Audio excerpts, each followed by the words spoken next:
വലിയ വലിയ സ്വപ്നങ്ങളും പ്രതീക്ഷകളുമായിട്ടാണ് ഇന്ത്യൻ നാഷണൽ കോൺഗ്രസ് ബീഹാറിലെ നിയമസഭാ തെരഞ്ഞെടുപ്പിനെ നേരിട്ടത്. ഈ തെരഞ്ഞെടുപ്പിൽ ഗംഭീരമായ ഒരു വിജയം നേടിക്കഴിഞ്ഞാൽ അത് കേന്ദ്രത്തിൽ ഭരണം പിടിക്കാനുള്ള ഒരു ചവിട്ടുപടിയായി മാറും എന്നവർ സ്വപ്നം കണ്ടിരുന്നു. എന്നാൽ തെരഞ്ഞെടുപ്പിൻ്റെ റിസൾട്ട് വന്നതോടുകൂടി കോൺഗ്രസിൻ്റെ എല്ലാ സ്വപ്നങ്ങളും തകർന്ന് തരിപ്പണമാകുന്ന കാഴ്ചയാണ് നമ്മൾ കണ്ടത്. കോൺഗ്രസ് നേതൃത്വം കൊടുത്ത ഇന്ത്യ മുന്നണി അതിഗംഭീരമായിട്ട് തന്നെ തെരഞ്ഞെടുപ്പിൽ തോറ്റു. BJP നേതൃത്വം കൊടുക്കുന്ന NDA സഖ്യം അത് ഗംഭീരമായ വിജയം നേടുന്നതും നമ്മൾ കണ്ടു. ഈ തെരഞ്ഞെടുപ്പ് പരാജയത്തെക്കുറിച്ച് കോൺഗ്രസ് പലവിധ വ്യാഖ്യാനങ്ങൾ നൽകുന്നുണ്ട്.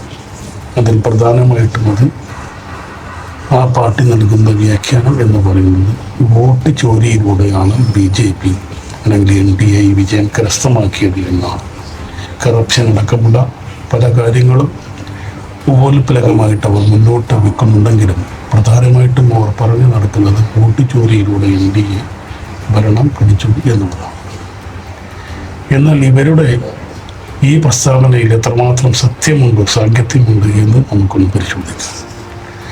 ഒരു ഉദാഹരണത്തിലൂടെ ഈ വിഷയം ഞാൻ നിങ്ങളുടെ മുമ്പിൽ അവതരിപ്പിക്കുകയാണ്. ബീഹാറികളുടെ കൂടെ ജോലി ചെയ്യാനും താമസിക്കാനും ഒക്കെയുള്ള അവസരം എനിക്ക് ഉണ്ടായിട്ടുണ്ട്. അതുകൊണ്ട് തന്നെ അവരുടെ സ്വഭാവം എന്താണ്, അവരുടെ രാഷ്ട്രീയപരമായ കാഴ്ചപ്പാടുകൾ എന്താണ്, സാമൂഹികമായ കാഴ്ചപ്പാടുകൾ എന്തൊക്കെയാണെന്ന് മനസ്സിലാക്കാനുള്ള അവസരം എനിക്ക് ഉണ്ടായിട്ടുണ്ട്. ഞങ്ങൾ അവരുടെ കൂടെ ജോലി ചെയ്യുമ്പോൾ പല സമയത്തും ഞങ്ങൾ മലയാളികൾ കൂടിയിരുന്ന് രാഷ്ട്രീയം പറയാറുണ്ട്. അത് സ്വാഭാവികമാണ്.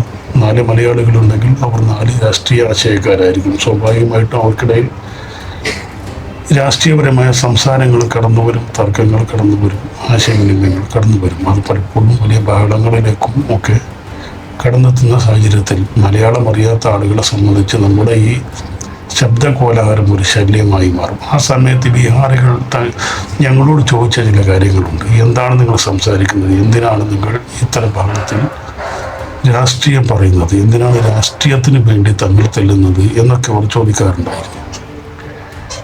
അതുമാത്രമല്ല, നിങ്ങളിങ്ങനെ രാഷ്ട്രീയം പറഞ്ഞിട്ട് എന്ത് ഫായതയാണ് അഥവാ എന്ത് പ്രയോജനമാണ് നിങ്ങൾക്ക് ലഭിക്കുന്നത് എന്നും അവർ ചോദിക്കാറുണ്ടായിരുന്നു.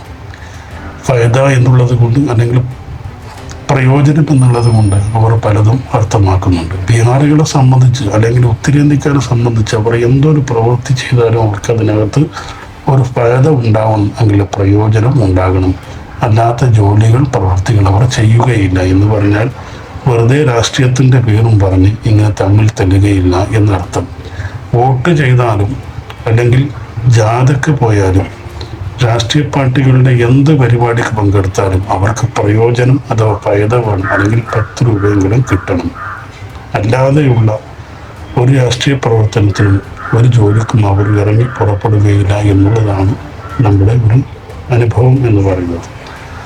ഈ പറയപ്പെടുന്ന ഫായത അല്ലെങ്കിൽ പ്രയോജനം ബീഹാറിലെ ജനങ്ങൾക്ക് കഴിഞ്ഞ 5 വർഷത്തിനിടയിൽ ഇഷ്ടം പോലെ കിട്ടിയിട്ടുണ്ട് എന്നുള്ളതാണ് അനുഭവം. ഈ BJP കേന്ദ്രം ഭരിക്കുന്ന BJP ഗവൺമെൻറ്റും അതുപോലെ സംസ്ഥാനം ഭരിക്കുന്ന നിതീഷ് കുമാർ എന്ന മുഖ്യമന്ത്രിയും അദ്ദേഹത്തിൻ്റെ ഘടകകക്ഷികളും ചേർന്ന് ജനങ്ങളിലേക്ക് ഇഷ്ടം പോലെ പണം എത്തിച്ചിട്ടുണ്ട്, അഥവാ ഫായതകൾ, പ്രയോജനങ്ങൾ എത്തിച്ചിട്ടുണ്ട്. സ്ത്രീകൾക്ക് 10,000 രൂപ മുതൽ 1,00,000 രൂപ വരെ വിവിധ പദ്ധതികളുടെ പേരും പറഞ്ഞ് അവർ ലോഡ് കൊടുത്തിട്ടുണ്ട്, സാമ്പത്തിക സഹായം ചെയ്തിട്ടുണ്ട്, യുവാക്കൾക്ക് സാമ്പത്തിക സഹായം ചെയ്തിട്ടുണ്ട്. ഇങ്ങനെയുള്ള സാമ്പത്തികമായ ഫായതകൾ അല്ലെങ്കിൽ പ്രയോജനങ്ങൾ ഇഷ്ടം പോലെ കഴിഞ്ഞ 5 വർഷം ബീഹാറിലെ ജനങ്ങൾ അനുഭവിച്ചിട്ടുണ്ട്. അതുകൊണ്ട് നിതീഷ് കുമാറിൻ്റെ ഭരണകൂടം അവർക്ക് പ്രയോജനകരമായിരുന്നു എന്ന് തന്നെ നമ്മൾ വിലയിരുത്തേണ്ടി വരും. അതിൻ്റെ പ്രതിഫലനമാണ് ഈ തെരഞ്ഞെടുപ്പിൽ കണ്ടത്. സ്വാഭാവികമായിട്ടും ബീഹാറികളെ സംബന്ധിച്ചുള്ള ഫായത അല്ലെങ്കിൽ പ്രയോജനം നിതീഷ് കുമാറിൻ്റെ ഭരണം കൊണ്ട് അവർക്ക് കിട്ടിയിട്ടുണ്ട്.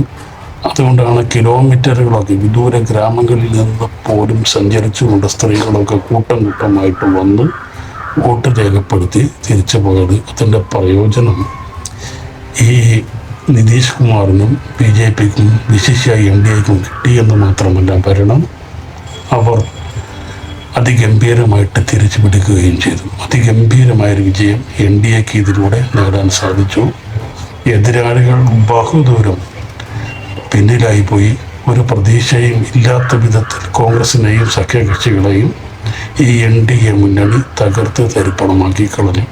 അതൊരു യാഥാർത്ഥ്യമായിട്ട് നമ്മുടെ മുമ്പിൽ നിൽക്കുന്നുണ്ട്.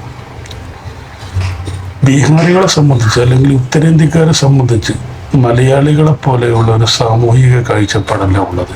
പുരോഗതി എന്ന് പറഞ്ഞാൽ അവരെ സംബന്ധിച്ച് നമ്മുടെ തരത്തിലുള്ള പുരോഗതിയല്ല അവരുടെ മനസ്സിൽ ഉള്ളത്.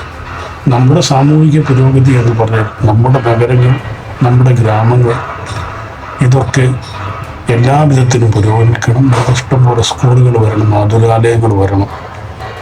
ഇങ്ങനെ മനുഷ്യൻ്റെ നിത്യജീവിതം ഗംഭീരമായ പുരോഗതിയിലേക്ക് വരിക എന്നുള്ളതാണ് നമ്മുടെ ഒരു സാമൂഹികമായ പുരോഗതിയുടെ കാഴ്ചപ്പാട് എന്ന് പറഞ്ഞാൽ.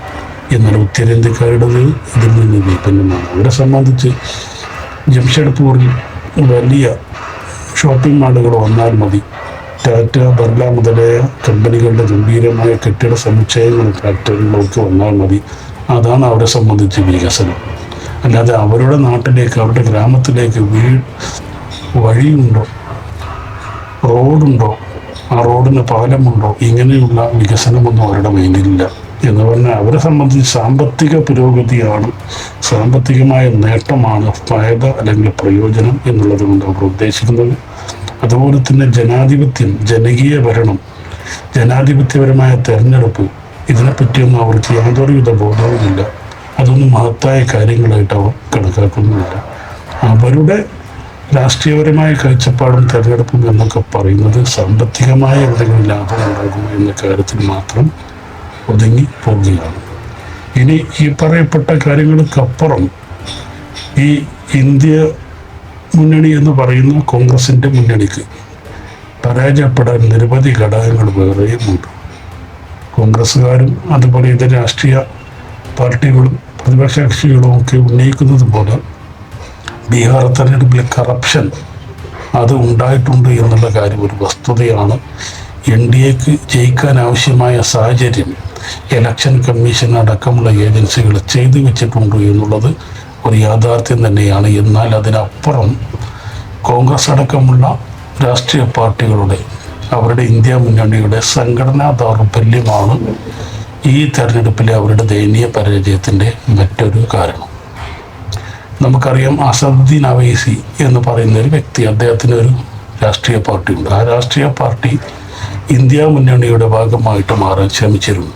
പക്ഷേ കേവലം ഒരു 6 സീറ്റ് കൊടുക്കാൻ ഇന്ത്യ മുന്നണി തയ്യാറാകാത്തത് കൊണ്ട് അസദുദ്ദീൻ ഒവൈസി മറുകണ്ഠം ചാടി എന്ന് പറഞ്ഞു കഴിഞ്ഞാൽ മുസ്ലിം വോട്ടുകൾ മുഴുവൻ അദ്ദേഹം പോക്കറ്റിലാക്കുകയും അദ്ദേഹത്തിന് 6ഓളം സീറ്റിൽ വിജയിപ്പിക്കാൻ സാധിക്കുകയും ചെയ്തതോടൊപ്പം ഈ മുസ്ലിം വോട്ടുകളൊക്കെ മറുപക്ഷത്തേക്ക് മറിച്ചു കൊടുക്കാൻ വേണ്ടി അദ്ദേഹത്തിന് സാധിച്ചു എന്നുള്ളതാണ്. ചുരുക്കം പറഞ്ഞാൽ എന്നും RJD മുതലായ പാർട്ടികൾക്ക് ലഭിച്ചു വന്നിരുന്ന യാദവ വോട്ടുകൾ, മുസ്ലിം വോട്ടുകൾ, ഇതൊന്നും തന്നെ ഇപ്രാവശ്യം RJDക്ക് കിട്ടുകയുണ്ടായില്ല. സ്വാഭാവികമായിട്ടും RJDയും കോൺഗ്രസ് നയിക്കുന്ന ഇന്ത്യ മുന്നണി, മഹാമുന്നണി, അത് തകർന്ന തരിപ്പണമായി പോയി. ഇന്ത്യ മുന്നണി അല്ലെങ്കിൽ മഹാമുന്നണി എന്നൊക്കെ പറയുമ്പോൾ അത് കടലാസിൽ മാത്രം ഒതുങ്ങുന്ന ഒരു സഖ്യമായി പോയി. വിശാല മുന്നണി എന്ന അർത്ഥത്തിൽ വിശാലമായ രീതിയിൽ ഘടകകക്ഷികളെ കൂട്ടിച്ചേർക്കാൻ അവർക്ക് സാധിച്ചില്ല.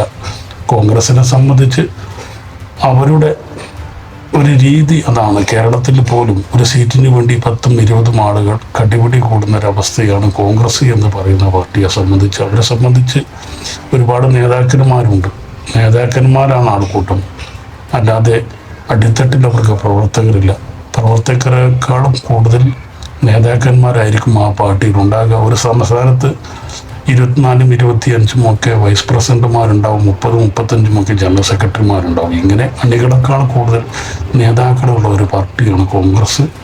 കോൺഗ്രസിനെ സംബന്ധിച്ച് അവരുടെ നേതാക്കന്മാർക്ക് അവർക്ക് തൃപ്തികരമായ രീതിയിൽ സീറ്റുകൾ വിഭജിച്ചു കൊടുക്കാൻ പോലും പറ്റാത്തൊരവസ്ഥയാണ് ഉള്ളത്. ഒരു സീറ്റിലേക്ക് 10-100 ആളുകൾ കടിപിടി കൂടുമ്പോൾ അങ്ങോട്ടേക്ക് ഒരു ഘടകകക്ഷിയെ കൂടെ അക്കോമഡേറ്റ് ചെയ്ത് അവർക്ക് കൂടി കുറച്ച് സീറ്റുകൾ കൊടുക്കുക എന്നുള്ള ഒരു രീതി കോൺഗ്രസ്സിന് ഒരിക്കലും സാധ്യമല്ല.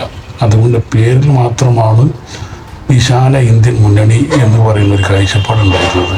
താഴെത്തട്ടിൽ ഉണ്ടായിരുന്നില്ല. കോൺഗ്രസ്സിന് ബീഹാറിൻ്റെ ഒരു ഭാഗത്തും ഒരു ശക്തമായി പ്രവർത്തിക്കുന്ന ഒരു ബൂത്ത് കമ്മിറ്റി പോലും ഇല്ല. ഒരു തെരഞ്ഞെടുപ്പ് കമ്മിറ്റി ഓഫീസ് പോലും എവിടെയും ഉണ്ടായിരുന്നില്ല. ഒരു എണ്ണയിട്ട യന്ത്രം പോലെ പ്രവർത്തിക്കുന്ന ഒരു സംഘടനാ സംവിധാനവും കോൺഗ്രസിനും ഇന്ത്യ മുന്നണിക്കും സംസ്ഥാനത്തിൻ്റെ ഒരു ഭാഗത്തും ഉണ്ടായിരുന്നില്ല. വെറുതെ രാഹുൽ ഗാന്ധി എന്ന് പറയുന്ന നേതാവ് വോട്ട് ചോരി എന്നും പറഞ്ഞുകൊണ്ട് ഈ ബീഹാറിലൂടെ വെറുതെ തിരിഞ്ഞു നടന്നു എന്നല്ലാതെ അതൊന്നും വോട്ടായി പരിണമിക്കുവാൻ കോൺഗ്രസ്സിന് സാധിച്ചിട്ടില്ല.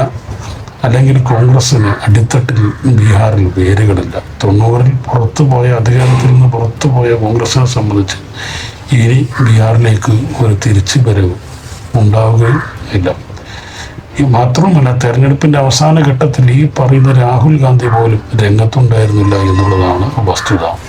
തെരഞ്ഞെടുപ്പ് ഇങ്ങനെ കൊടുമ്പിരി കൊണ്ട് സമയത്ത് NDAയും ഘടകകക്ഷികളും ഒക്കെ അതിഗംഭീരമായി താഴെത്തട്ടിൽ പ്രവർത്തിക്കുന്ന സമയത്ത് കോൺഗ്രസിനെ സംബന്ധിച്ച് അല്ലെങ്കിൽ അവരുടെ മുന്നണിയെ സംബന്ധിച്ച് തെരഞ്ഞെടുപ്പിനെ ഏകോപിപ്പിക്കുവാൻ ഒരു ശക്തി ഉണ്ടായിരുന്നില്ല എന്നുള്ളതാണ് യാഥാർത്ഥ്യം. രാഹുൽ ഗാന്ധി എവിടെ പോയി എന്നത് ആർക്കും അറിയില്ലായിരുന്നു. ഗൂഗിളിൽ സെർച്ച് ചെയ്താൽ പോലും നിലവിൽ രാഹുൽ ഗാന്ധി ലോകത്തിൻ്റെ ഏത് ഭാഗത്താണ് ഉള്ളത് എന്ന് പോലും അറിയാത്തൊരു സ്ഥിതിവിശേഷമുണ്ടായി.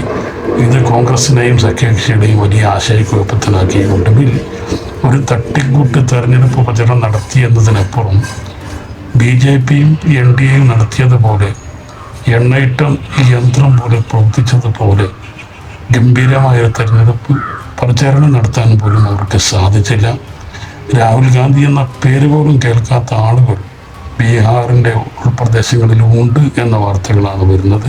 ചുരുക്കം പറഞ്ഞാൽ ഈ തെരഞ്ഞെടുപ്പ് പ്രചരണം ഏതാനും നേതാക്കന്മാരിൽ ഒതുങ്ങിപ്പോയി എന്നതിനപ്പുറം താഴെത്തട്ടിലേക്ക് എത്തിക്കുവാൻ കോൺഗ്രസിനും സഖ്യകക്ഷികൾക്കും സാധിച്ചിട്ടില്ല എന്നുള്ളതാണ് വസ്തുത.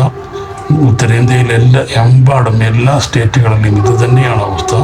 ഈ അവസ്ഥ തന്നെ തുടരുകയാണെങ്കിൽ BJP പറയുന്ന കോൺഗ്രസ് മുക്ത ഭാരതം എന്നത് കേരളത്തിൽ അതിവിദൂര ഭാവിയിൽ അല്ലാതെ തന്നെ കേരളത്തിലും ഇതര ഉത്തരേന്ത്യൻ സംസ്ഥാനങ്ങളിലും ഇന്ത്യയിലും മൊത്തം ഇത് സംഭവിക്കുമെന്ന കാര്യം ഉറപ്പാണ്. കോൺഗ്രസ് മുക്ത ഭാരതത്തിന് വേണ്ടിയാണ് BJP പ്രവർത്തിക്കുന്നത്.